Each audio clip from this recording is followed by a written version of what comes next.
Hey guys, how is everybody doing? And today I'm going to be reviewing Sam Raimi's new film, Send Help. Now, this has been a movie that I have been looking forward to ever since I found out it existed. I don't remember when I found out. I think I found out back when it released earlier this year in January, which January release dates don't really, end well. And I've been saying it numerous times on my channel. I wasn't able to watch this movie back when it first released in theaters because I don't have a theater and I have to drive to go watch movies nowadays and I don't really have that kind of time on me anymore. So that's a little bit unfortunate. And so I've been very eager to watch this movie because not only one, I'm a huge Sam Raimi fan, and two, just the idea, just the sound of this movie, like of what this movie was saying it was going to be, just had me intrigued. And honestly, the real only reason I wanted to watch this movie because it was made by Sam Raimi, who is one of my favorite horror movie directors.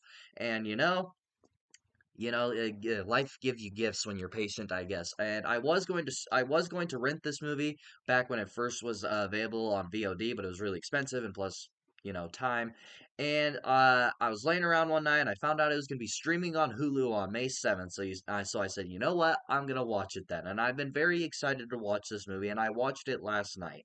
And before I even give into my thoughts, I want to talk about how big of a Sam Raimi fan I am because, like I said, that he's the only reason I watched this movie. I grew up with Sam Raimi's movies. I grew up with movies like Army of Darkness and the Spider-Man trilogy. Hell, I even grew up with Oz and the Great and the Powerful, which I don't know how I would think about it now that I'm older and mature. But when I was younger and when that movie first came out, I really enjoyed that movie, and I have a lot of nostalgia with that. So I bet if I rewatched it now, I might like it just based off nostalgia. But yeah, I'm a huge Sam Raimi fan, especially since he created the comic book trilogy for me of my life. Like I consider the Sam Raimi Spider-Man trilogy as the greatest comic book trilogy of all time. Now, sure, yes, there are better in quality, like the Captain America trilogy, the Dark Knight trilogy. Hell, people will probably even say the Guardians of the Galaxy trilogy now, but that is my personal favorite. I love those movies. I adore them from top to bottom, from every split second, every frame. Now, I do have my thoughts and opinions on Spider-Man 3, but I still really enjoy it. So, with all the stalling out of the way, here are my thoughts on Send Help. Starting out with my positives on Send Help, and one of the things I really enjoyed about this movie, and one of the things that kind of had me eager to watch it, was the premise of this movie basically being sold as kind of Castaway as a horror film. Now, when you really watch the movie, it's not really that at all because there's a lot of differences, and it doesn't really seem like that. But whenever you see a movie where a person gets trapped on an island and has to find a ways to survive, everyone's gonna think about Castaway because how big of an impact that movie had and how, iconic it is with Wilson and all that. So, whenever you see a movie like this, you're always going to think of Send Help, and that's what it was kind of, advertised to me as was Castaway as a horror film. And now, yeah, it kind of has those similarities to it, but I really enjoyed that this premise was just on an island. And this movie was a very short scale script from what I heard. The people that wrote this movie or co-wrote the movie were the people that worked on Freddy vs. Jason and the Friday the 13th remake. Both of those movies I really enjoy. So this seemed to be a movie that was right up my alley, and it worked. Now, yes, this movie is very short and has a very, I don't want to say yeah, like a unique premise that doesn't really have much going on, but due to Sam Raimi, direction and the cast that they hired, it seemed that they did a lot more with this script and a lot more with this story than it intended it to be, and I really enjoy that. Now, yeah, I really like how it has those castaway like feelings where you're on an island, you're trapped or whatever. I really enjoy that. And, those movies just in general are a lot of fun. Now, are they, are they just basically wash, rinse, repeat anymore? Yeah, sure. But what I like about this movie is just how different it is and how much it, kind of adds to it, which I'll get into more later. But yeah, I really like how this movie had those castaway feelings of on that island and had those similarities. And we kind of live in this world where horror movies kind of take like a really good classic movie and turning it into a horror movie premise. Like we had Happy Death Day, which was basically a parody of Groundhog Day. We had Freaky, which was a parody of Freaky Friday. We had that one Prime Video horror movie where it was making fun of Back to the Future. And now this movie is kind of like a weird version of a horror movie of Castaway. Now, yeah, it has differences like I keep talking about, but it also has like different things to it to where it's just not like, oh, this is just a horror movie version of Castaway. So I really enjoyed that, and I think that was definitely a unique thing. And I really enjoy the casting of the two actors in this movie. Now I can't remember their names. I think Rachel McAdams is her name, where she is, the pretty girl in The Notebook, which is a movie I don't really like. Even out of a relationship, I don't like it. And you also have the one guy from Teen Wolf, which I don't like Teen Wolf, but I really like him in this movie because he was really cool. I really like the two main actors that we get in this movie. I felt like they did a brilliant job throughout the entire movie, both acting wise, comedic wise, chemistry wise. Like their chemistry was really well done, and I honestly think that this movie wouldn't have worked if their chemistry was not on scale and if it was not like, if it just didn't work pretty much. Because I felt like if you got any other two actors to play this role that didn't have chemistry, this movie would not have worked at all. And thankfully, they got two actors that did because these two did a great job, both of the dynamics that they have and throughout the whole movie where the roles start to switch. Like in the beginning of the movie, Rachel McAdams' character, she's like this, you know, nerdy, shy, kind of greasy haired girl that no one really likes, thinks they're gross, doesn't really want to talk to him. Even the the other guy, he literally calls her disgusting at one point, which just makes him like an asshole and you really want to see him die type thing. And she's kind of like that character, and her boss, who's the other guy from Teen Wolf, he's like the top of the chain. He gets whatever he wants. He tells you what to do or whatever, and he gets away with it. Like he's that kind of asshole's prick like character. And throughout the whole movie, you're like, there's no way they're gonna redeem this character for me. But as time goes on, and the movie progresses, the more you kind of enjoy his character and enjoy his presence, which I surely did. And throughout the whole movie, where the guy is like the higher is at the top of the food chain and the girl's like at the bottom of the food chain, and she's like the greasy hair girl no one likes or whatever. And as they get to the island, the roles switch because she knows her survival instincts. She knows how to survive on an island because she watches Survivor, which I'll get into later. And you know, those roles switch from the guy being like, "Oh, you work for me, you got to do what I say," but the girl is just like, "Well, no, we're on this island, so you're gonna listen to me, pretty boy." And I really like how throughout the whole movie that they just start to switch and how it came and it did like a full circle moment where it came all the way back and bit him in the ass. Like there's literally a moment where the girl didn't get the promotion that she wanted after working like what 7 years for him, I think she said, and wrote this huge paper document that basically got stolen from her. And she walks in and he's talking to one of the secretaries like, how far are you willing to go for me? And there's like a moment where he tries to go on and survive on his own, and then he comes back and he's trying to convince her like, oh, take me back, I'm sorry, I'll do whatever you say, I'll shut the fuck up, whatever, pretty much. And she goes, well, tell me, well, how far are you willing to go for me? And kind of fucks with him a little bit. I really enjoyed that throughout the movie because I really enjoyed that in the movie where that just slowly progressed and just slowly changed because that just showed how big of an asshole this guy is and how much he deserves everything going on to him or whatever. I really enjoyed that. I really like how they had the roles reversed. And just throughout the whole movie, and you see this descent into madness from both of the characters or whatever, which again I'll get into later.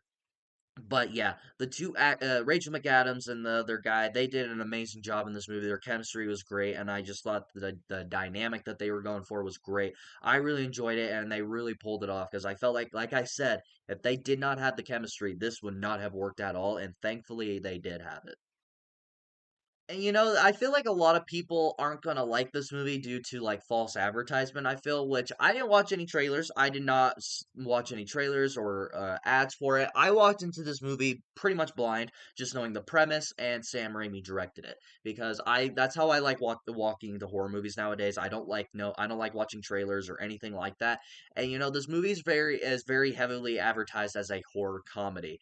And I feel like that's kind of a little bit of a false statement. Now they're gonna call it a horror comedy because it's Sam Raimi making it, but I feel like this is more of a dark comedy thriller and a character study in a way. I talked about it very briefly just now with the characters or whatever, but it does a really good job of kind of building these characters and showing the change that they're going through. Like I talked about with Rachel McAdams' character kind of going from this lower chain person to basically the highest at the peak of knowing what to do and knowing how to survive or whatever. I really like that and how the guy was this asshole assholeish character. No one liked, you know, the frat boy kind of character, and pretty much a sexist piece of shit if we're completely honest. And then he's going from this kind of like not knowing what to do, and he needs help to survive, and realizing how much of an asshole he's being. I really like throughout the whole movie that these characters just slowly change and slowly become different characters from when we met them.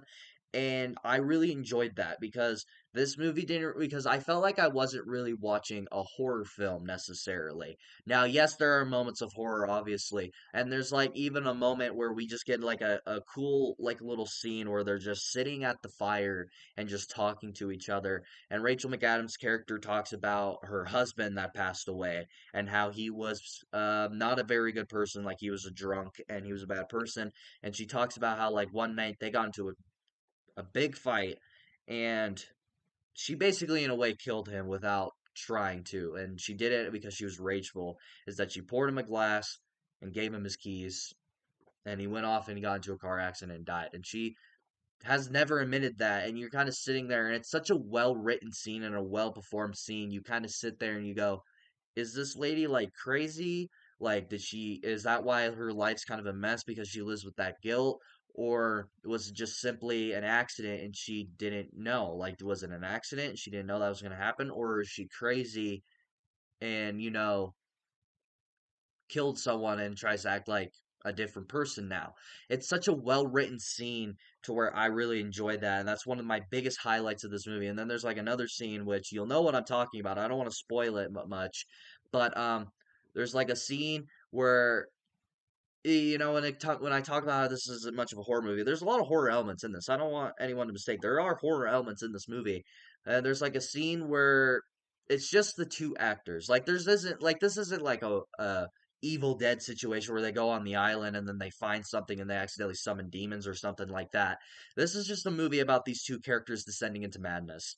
And there's a moment where they basically try to betray each other, and one of them gets back at each other, and the way it is written and performed and shot, the tension and the nerve and like the you know back quilts that you get from watching it is so well performed and shot. It made me feel very uncomfortable because there's like a scene where the one of them takes a knife and they seem to be cutting something, but really it's not what you think. I don't want to spoil it other than that because you know the scene what I'm talking about if you've seen the movie. I don't want to spoil it because maybe there are some people that haven't watched it yet, but I really enjoyed that scene, and that's such another good moment of well performed or whatever. But yeah, I really like how this movie isn't just a pure horror movie, and it doesn't even feel like a horror movie. It felt like more characters descending into madness, which sure you can say is a horror movie.